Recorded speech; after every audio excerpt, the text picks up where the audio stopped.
ನಮಸ್ಕಾರ. ಅನುರಾಧ್ಯ ಕಿಚನ್ಗೆ ಸ್ವಾಗತ.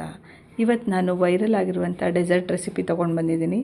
ತುಂಬಾ ಚೆನ್ನಾಗಿರುತ್ತೆ. ಇದು ಸಿಂಪಲ್ಲಾಗಿ ಮಾಡ್ಕೊಳ್ಬೋದು. ಟೇಸ್ಟ್ ಮಾತ್ರ ಅಲ್ಟಿಮೇಟ್ ಆಗಿರುತ್ತೆ. ನೋಡಿ ಇಲ್ಲಿ ಎಷ್ಟು ಚೆನ್ನಾಗಿದೆ ಅಂತ. ಕಲರ್ ನೋಡಿದ್ರೇ ಖುಷಿ ಆಗ್ತಾ ಇದೆ ಅಲ್ವಾ, ತಿನ್ನೋಣ ಅನಿಸ್ತಾ ಇದೆ ಅಲ್ವಾ. ನೋಡೋಕ್ಕೆ ಎಷ್ಟು ಚೆನ್ನಾಗಿದೆಯೋ ಟೇಸ್ಟು ಅಷ್ಟೇ ಚೆನ್ನಾಗಿರುತ್ತೆ. ಅದರಲ್ಲೂ ಚಿಲ್ಡಾಗಿ ತಿಂದರೆ ಸೂಪರಾಗಿರುತ್ತೆ. ನೋಡಿ ಎಷ್ಟು ಕ್ರೀಮಿಯಾಗಿ ಎಷ್ಟು ಚೆನ್ನಾಗಿದೆ. ಮ್ಯಾಂಗೋ ಸಾಗು ಅಂತ ಈಸಿಯಾಗಿ ಇದನ್ನು ಮಾಡ್ಕೊಳ್ಬೋದು. ಈ ರೆಸಿಪಿನ ಹೇಗೆ ಮಾಡೋದು ಅಂತ ನೋಡೋಣ ಬನ್ನಿ. ಇದಕ್ಕೆ ನೋಡಿ, ಇಲ್ಲಿ ಮೊದಲಿಗೆ ಒಂದು ಬೌಲಲ್ಲಿ 2 ಸ್ಪೂನ್ ಆಗುವಷ್ಟು ನಾನು ಸಬ್ಜಾ ಸೀಡ್ ತೊಗೊಂಡಿದ್ದೀನಿ.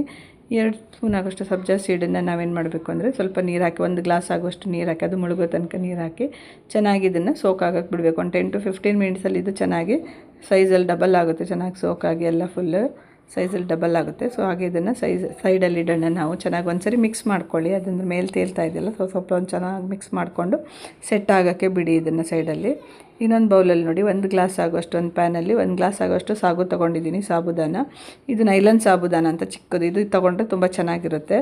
ಸೊ ಇದಕ್ಕೆ ನಾನು 2-3 ಗ್ಲಾಸ್ ಆಗುವಷ್ಟು ನೀರು, ಸ್ವಲ್ಪ ಕ್ವಾಂಟಿಟಿ ಜಾಸ್ತಿನೇ ತೊಗೊಳ್ಳಿ. ಯಾಕಂದರೆ ಇದನ್ನು ನಾವು ಬೇಕ್ ಮಾಡಿಕೊಂಡು ಬೆಂದ ಮೇಲೆ ಅದನ್ನು ಸೋಸ್ಕೊಳ್ಳೋಕ್ಕಿರುತ್ತೆ. ತುಂಬ ಕಮ್ಮಿ ಆದರೆ ದಪ್ಪ ಆಗಿಬಿಡುತ್ತೆ ಅದು. ಅದಕ್ಕೆ ಸ್ವಲ್ಪ ಚೆನ್ನಾಗಿ ನೀರು ತೊಗೊಳ್ಳಿ. 2-3 ಗ್ಲಾಸ್ ಆಗೋಷ್ಟು ನೀರು ಹಾಕಿ ಎಲ್ಲ ನೀಟಾಗಿ ಮಿಕ್ಸ್ ಮಾಡ್ಕೊಂಡಿದ್ದೀನಿ. ಸೊ ನೈಲನ್ ಸಾಗುದನ್ನು ತೊಗೊಂಡ್ರೆ ತುಂಬ ಚೆನ್ನಾಗಿರುತ್ತೆ, ಅದನ್ನೇ ತೊಗೊಳ್ಳಿ. ಈಗ ನಾವು ಇದನ್ನು ಗ್ಯಾಸ್ ಸ್ಟವ್ ಮೇಲಿಟ್ಟು ಚೆನ್ನಾಗಿ ಮಗ್ಚೋಣ. ಮಿಕ್ಸ್ ಮಾಡಿಕೊಂಡು ಮತ್ತೆ ಸ್ವಲ್ಪ ಹೊತ್ತು ಇದನ್ನು ಕುದಿಸ್ಬೇಕು. ಫ್ಲೇಮ್ ಹೈ ಇದ್ದರೂ ಪರವಾಗಿಲ್ಲ, ಚೆನ್ನಾಗಿ ಇದನ್ನು ಕುದಿಸ್ಬೇಕು. ಎಲ್ಲಿವರೆಗೂ ಅಂದರೆ ಸಾಬುದಾನ ಎಲ್ಲ ಬೇಯಬೇಕು, ಕಾಳುಗಳೆಲ್ಲ. ಹೇಗೆ ಗೊತ್ತಾಗುತ್ತೆ ಅಂತ ಕೇಳಿದರೆ, ಅದು ಟ್ರಾನ್ಸ್ಪರೆಂಟ್ ಆಗುತ್ತೆ ಕಲರಲ್ಲಿ, ಆಗ ಗೊತ್ತಾಗುತ್ತೆ. ಹಾಗಾಗಿ ಇದನ್ನು ಚೆನ್ನಾಗಿ ಬಾಯ್ಲ್ ಆಗೋಕ್ಕೆ ಬಿಡೋಣ. ಇದು ನೀಟಾಗಿ ಬಾಯ್ಲ್ ಆಗ್ತಾ ಇರಲಿ. ಈಚೆ ಸೈಡಲ್ಲಿ ನೋಡಿ, 10 ಗ್ರಾಮಷ್ಟು ನಾನು ಅಗಾರ್ ತೊಗೊಂಡಿದ್ದೀನಿ. ಇದನ್ನು ನಾನೀಗ ಚಿಕ್ಕದಾಗಿ ಪೀಸ್ ಮಾಡಿಕೊಂಡು ಹಾಕ್ಕೊಳ್ತಾ ಇದ್ದೀನಿ. ಇದು ನಮಗೆ ಜಲ್ಲಿ ಮಾಡೋಕ್ಕೋಸ್ಕರ. ಸೊ ಈ ಅಗಾರನ್ನು 1 ಗ್ಲಾಸ್ ನೀರು ಹಾಕಿ ಚೆನ್ನಾಗಿ ನೆನೆಸಿಡಿ. ಕೆಲವು ಪೌಡ್ರು ಸಿಗುತ್ತೆ, ಪೌಡರ್ ಬೇಕಾದರೆ ನೀವು ಅದನ್ನು ಯೂಸ್ ಮಾಡ್ಕೊಳ್ಬೋದು. ಪೌಡ್ರ್ ಆದರೆ ಡೈರೆಕ್ಟಾಗಿ ನೀರಲ್ಲಿ ಮಿಕ್ಸ್ ಮಾಡಿಕೊಂಡು ಕುದಿಸ್ಕೊಂಡ್ರೆ ಆಯಿತು. ಇದು ಈ ಥರ ಇರೋದ್ರಿಂದ ಇದನ್ನು ನಾನು ಸ್ವಲ್ಪ ನೆನೆಸಿಡ್ತಾ ಇದ್ದೀನಿ. ಸ್ವಲ್ಪ ಸಾಫ್ಟ್ ಆಗಬೇಕು. ಸೊ ಇದಕ್ಕೆ ನಾನು ನೀರು ಹಾಕಿ ಚೆನ್ನಾಗಿ ನೆನೆಸೋಕ್ಕೆ ಒಂದು 2 ಮಿನಿಟ್ಸ್ ಇದನ್ನು ಇಡೋಣ. ಒಂದು 5 ಮಿನಿಟ್ಸ್ ಚೆನ್ನಾಗಿ ನೆನೀಲಿ. ಸ್ವಲ್ಪ ಸಾಫ್ಟಾಗಿ ಗೊತ್ತಾಗುತ್ತೆ ನಮ್ಗೆ ನೆಂದಾಗ, ಅದೊಂದು ಸ್ವಲ್ಪ ಸಾಫ್ಟ್ ಆಗಿರುತ್ತೆ. ಸೊ ಅದನ್ನು ಸಹ ನೆನೀಲಿಕ್ಕೆ ಇಟ್ಟಿದ್ದೀನಿ. ಹಾಗೆ ಈಗ ಮಾವಿನ ಹಣ್ಣು ಚೆನ್ನಾಗಿ ತೊಳೆದಿದ್ದೀನಿ. ಇದನ್ನು ನಾವೀಗ ಸಿಪ್ಪೆ ತೆಗೆದು ಕಟ್ ಮಾಡ್ಕೊಳ್ಳೋಕೆ, ಸಿಪ್ಪೆ ತೆಗಿತಾ ಕಟ್ ಮಾಡ್ಕೊಳ್ಬೇಕು ಹುಳು ಮಿಕ್ಸಿಗೆ ಹಾಕಲಿಕ್ಕೆ. ಬಟ್ ಸಿಪ್ಪೆ ತೆಗಿತಾ ಕುತ್ಕೊಳ್ಳೋಕೆ ತುಂಬ ಇದೆ ಅಂದರೆ ನೀವು ಈ ಥರ ಮಾಡಿಕೊಂಡ್ರೆ ಈಸಿಯಾಗಿ ಅದರ ಹುಳುಗಳನ್ನ ತಗೊಳ್ಬೋದು. ಈಸಿಯಾಗಿ ಅದರ ಪಲ್ಪನ್ನೆಲ್ಲ ನಾವು ಎಕ್ಸ್ಟ್ರಾಕ್ಟ್ ಮಾಡ್ಕೊಳ್ಬೋದು. ನೋಡಿ ಇಲ್ಲಿ ಎಷ್ಟು ಚೆನ್ನಾಗಿ ಬರುತ್ತೆ ಅಂತ. ಹಾಗೆ ಇದನ್ನು ನಾವು ನೀಟಾಗಿ ಇದರದ್ದು ಹುಳುಗಳನ್ನೆಲ್ಲ ಏನು ಮಾಡೋಣ ಅಂದರೆ ಒಂದು ಮಿಕ್ಸಿ ಜಾರಿಗೆ ಹಾಕ್ಕೊಳ್ಳೋಣ. ಇದನ್ನು ನೀವು ಈ ಥರ ಚೂರಿಲೂ ಸಹ ಹಾಕ್ಕೊಳ್ಬೋದು, ಹೀಗೆ ಕಟ್ ಮಾಡಿಕೊಂಡು. ಇಲ್ಲಾಂದರೆ ನೋಡಿ ಈ ಥರ ತೆಗ್ದು ಹಾಕ್ತಾ ಇರ್ಬೋದು, ಹೀಗೆ ಮಾಡ್ಕೊಳ್ಬೋದು. ಅದಕ್ಕಿಂತ ಇನ್ನೊಂದು ಈಸಿ ಮೆಥಡ್ ಏನಂತ ಹೇಳಿದರೆ, ನೀವು ಈ ಥರ ಮಾಡ್ಕೊಂಡಿರ್ತೀರಲ್ಲ, ಸ್ಕ್ವೇರ್ ಕಟ್ ಮಾಡ್ಕೊಂಡ್ಮೇಲೆ ಈ ಥರ ಒಂದು ಸ್ಪೂನ್ ಹೆಲ್ಪಿಂದ ತಗೊಂಡ್ರೆ ಈಸಿಯಾಗಿ ಬರುತ್ತೆ. ಯಾವುದೇ ರೀತಿ ಇದಿರಲ್ಲ, ತೊಂದರೆ ಆಗೋಲ್ಲ. ಈಸಿಯಾಗಿ ನಾವು ಇದನ್ನು ಮಾಡ್ಕೊಳ್ಬೋದು. ಇಲ್ಲ ಸಿಪ್ಪೆ ತಗೊಳ್ತಾ ಇರೋಕ್ಕೆ ತುಂಬ ಟೈಮ್ ಆಗುತ್ತಲ್ಲ, ಇದಾದರೆ ಬೇಗ ನಾವೇನು ಮಾಡ್ಕೊಳ್ಬೋದು ಅಂದರೆ ಮಾವಿನ ಹಣ್ಣನ್ನು ಪಲ್ಪ್ಗಳನ್ನೆಲ್ಲ ಈಸಿಯಾಗಿ ಎಕ್ಸ್ಟ್ರಾಕ್ಟ್ ಮಾಡ್ಕೊಳ್ಬೋದು. ಇದನ್ನು ಈಗ ನಾನು ನೀರೇನು ಹಾಕದೆ ಮಿಕ್ಸಿ ಮಾಡ್ಕೊಳ್ತಾ ಇದ್ದೀನಿ. ಬೇಕಾದರೆ ನೀವು ಚೂರು ನೀರು ಹಾಕಿಯೂ ಮಾಡ್ಕೊಳ್ಬೋದು. ಸೊ ನೋಡಿ ಚೆನ್ನಾಗಿ ಪೇಸ್ಟ್ ಆಗಿದೆ, ಫೈನಾಗಿ ದಪ್ಪ ಇದೆ, ತೊಂದರೆ ಇಲ್ಲ. ನಾವು ಆಮೇಲೆ ನೋಡಿಕೊಂಡು ಹಾಲು ಸೇರಿಸ್ಲಿಕ್ಕಿದೆ, ಹಾಗಾಗಿ ನಾನು ನೀರೇನು ಹಾಕಲಿಲ್ಲ ಇಲ್ಲಿ. ಈಗ ನೋಡಿ ಇಲ್ಲಿ ಸಾಬುದಾನ ಚೆನ್ನಾಗಿ ಕುದೀತಾ ಇದೆ, ಬೆಂದಿದೆ, ನೋಡ್ತಿರ್ಬೋದು ನೀವು, ಟ್ರಾನ್ಸ್ಪರೆಂಟ್ ಆಗಿದೆ. ಇಷ್ಟಾದರೆ ಸಾಕು, ತುಂಬ ಬೇಯಿಸ್ಕೊಳ್ಳೋದು ಬೇಡ. ಯಾಕಂದರೆ ಅದು ನಮ್ಮ ಇದು ಸಹ ಬಿಡಿಯಾಗಿ ಸಿಗಬೇಕು ಕಾಳುಗಳು. ತಕ್ಷಣ ಏನು ಮಾಡಬೇಕು, ಗ್ಯಾಸ್ ಸ್ಟವ್ ಆಫ್ ಮಾಡಿ ಇದನ್ನು ಈ ಥರ ಒಂದು ಸ್ಟ್ರೈನರಲ್ಲಿ ಸೋಸ್ಕೊಂಡು ಬಿಡಬೇಕು.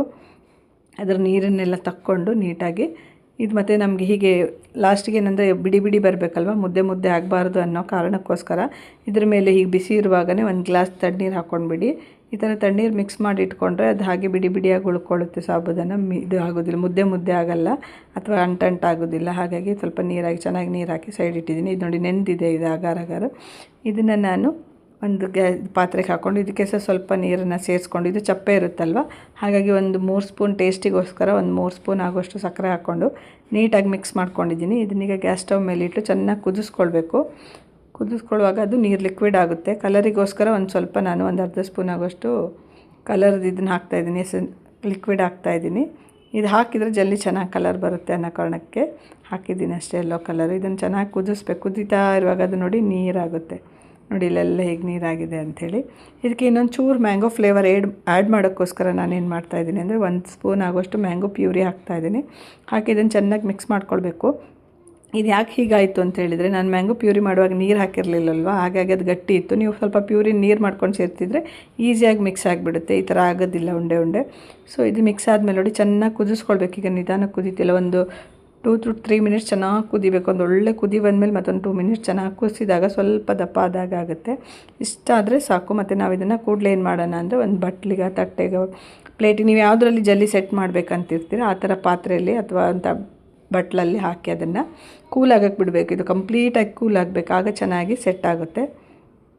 ಹಾಗಾಗಿ ನಾನಿಲ್ಲಿ ಇದನ್ನು ಒಂದು ಬಟ್ಲಿಗೆ ಹಾಕಿದ್ದೀನಿ, ಬೇಗ ಸೆಟ್ ಆಗುತ್ತೆ ಅನ್ನೋ ಕಾರಣಕ್ಕೆ ಹಾಕಿ ಅದನ್ನು ಹಾಗೆ ಸೆಟ್ ಆಗೋಕ್ಕಂತ ಸೈಡಲ್ಲಿ ಇಡೋಣ, ಆಯಿತಾ.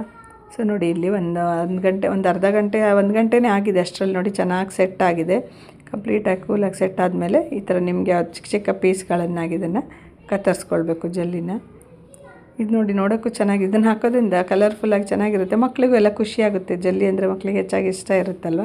ಇದರಿಂದ ಮ್ಯಾಂಗೋ ಫ್ಲೇವರ್ ಆ್ಯಡ್ ಮಾಡೋದ್ರಿಂದ ಅದು ತಿನ್ನೋಕ್ಕೂ ಚೆನ್ನಾಗಿರುತ್ತೆ. ನೋಡಿ ಎಷ್ಟು ಚೆನ್ನಾಗಿ ಎದ್ದು ಬರ್ತಾ ಇದೆ ಅಂಥೇಳಿ.